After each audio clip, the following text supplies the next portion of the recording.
what first attracted me to the stories were and still are the characters, the adventures, the situations they get into.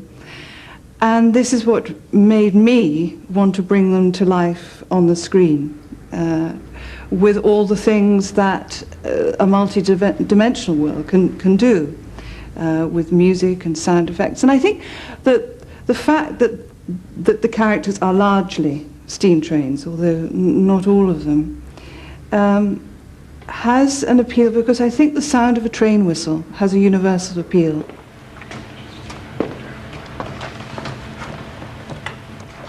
What we're waiting for is a whole parade of engines coming past the station, which you see. You've got Thomas, Toby and Percy, who are quite astounded by this great parade of engines coming past. This is the story where it's Fat Controller's engines, where actually all the major engines are all going off to London to a big show for all the kids.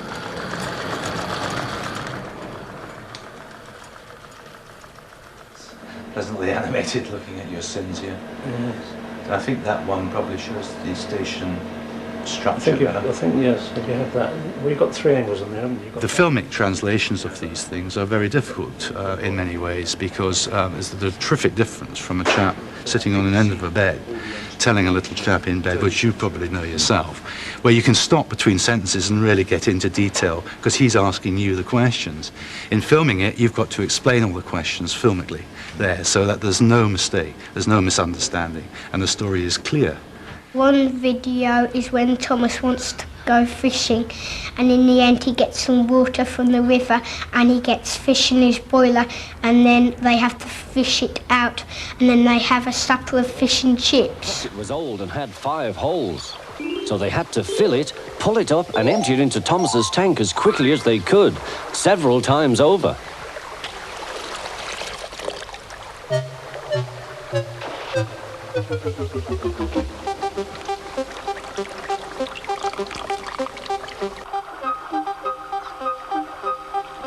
The TV series only started off because previously the engine series were bestsellers.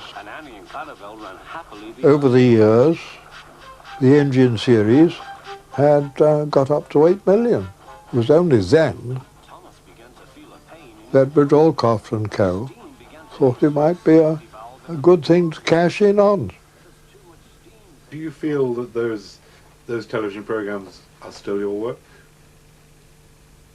No. Some of them, some of them are based rather loosely on my stories, but they're so obsessed with the popularity of Thomas that they have what I can only call crane-shunted Thomas to all sorts of unlikely places in order to get him into or force him into a particular story. Whether the story was written with Thomas in mind or not. I'm just doing some black and white initial ideas for Thomas's 50th birthday for the point of sale that we're going to be producing. The first one I came up with was having Thomas on sort of like a landscape, just a flat piece of card that will have Thomas moving across and out the trees and the bushes, which is quite a simple way that probably work using different mechanisms. But I think the one that's going to be most exciting is having Thomas coming out the shed and the doors opening at the same time. I think we've probably published more than 50 million Thomas books all in all, if you count in the American and Japanese editions along with the English ones. Although Thomas had been very successful in the first 40 years, in the last decade sales have skyrocketed. And in very general terms, our own publishing revenues, which used to be in the environs of about $250,000 a year, are now probably $5 million a year. Now on to customer promotions. Claire, we've got a good, we've had some good presentations with Smiths, Dillons, etc. How much commitment do you think we've got so far? Well, I mean, they all say they're interested. I think, I mean, it's really now that we've got to get back to them and start firming things up. I think on the Smiths side, they said that they'd run a gondola promotion, didn't they? That's right. Thing to do. Yeah, well, we've got a budget of 100,000 above and below the line, so let's make the most of it. It's not often we get that sort of money to play with on our marketing budget. I just picked up, just starting from the book principle, Thomas Noisy Book, and I've had wonderful fun with this because we can hear the train and the coaches and the whistles and even a helicopter, and I don't know how he got in there, but that's the cops, and then my favourite. Really useful engine. Really useful engine. This, of course, is the fun part of the campaign. It's where we get Thomas Tank Engine onto the London city streets in the form of a London taxicab. Absolutely. Having rolling round the city centre in London.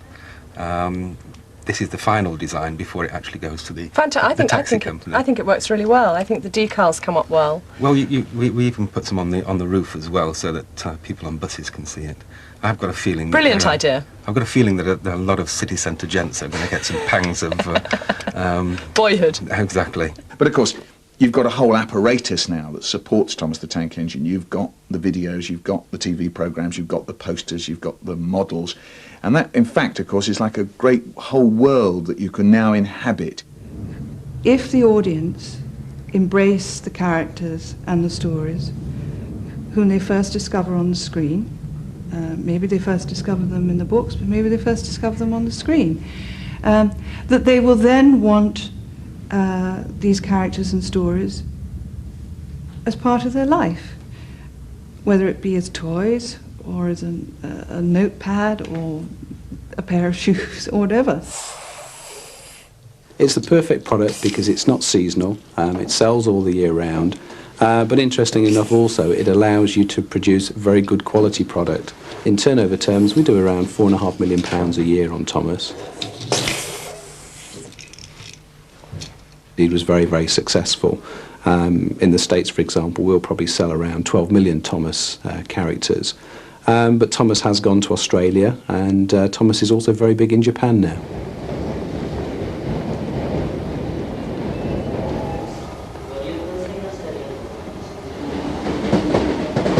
I think that stories have transcended national borders because basically they are universal, and small children are alike really all around the world.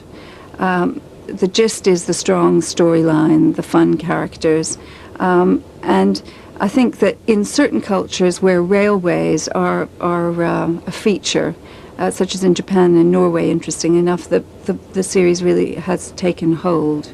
I mean, it's interesting in Japan, the books were very popular long before the television series, and I do think that's because in Japan trains are a very important part of daily life.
トーマスの市場規模をお話ししていただけますでしょうか。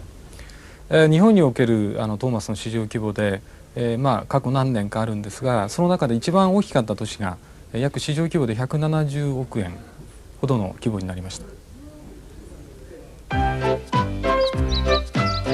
機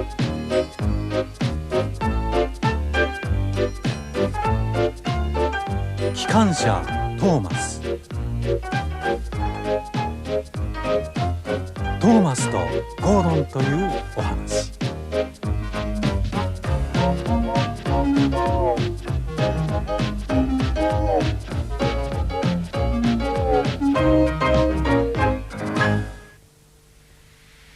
トーマスは小さなタンク機関車、イギリスのソドー島の大きな駅で働いている。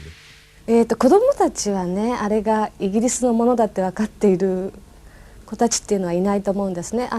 一緒に、ポンキッキという番組で放送されてるんですが、ポンキッキーズ、ごめんなさい、最近ポンキッキーズという番組になってタイトルが変わったんですけど、ポンキッキーズを見てるお母さん方もトーマスが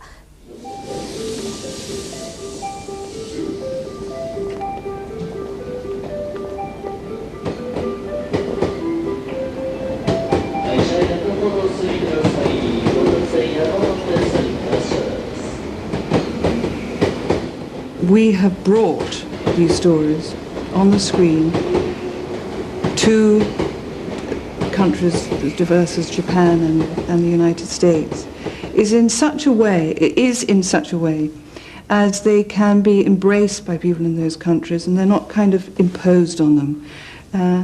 All our experience is that for instance in Japan,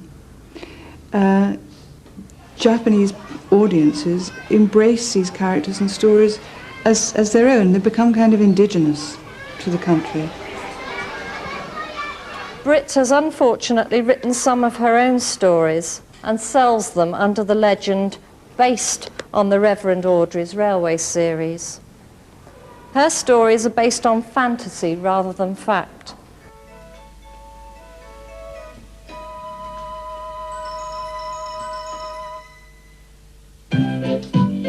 The first two sets of videos were, in my mind, quite good because they stuck in the main to my stories. There's a success, I think, made the producers somewhat big-headed. And in the third series, they thought that they could write my stories for them. In so doing, they only revealed their lamentable ignorance of railway practice. For instance, the video called Henry's Forest. Henry the Green Engine has lived on the island of Sodor for many years. He wouldn't want to be anywhere else. The story was about Henry, an engine. Henry is, in that story, is enraptured by the forest which he goes through. Now, what interest does a steam locomotive have in scenery? On one occasion in the story, the driver says to Henry, "We've made good time over the last section, let's stop for a bit."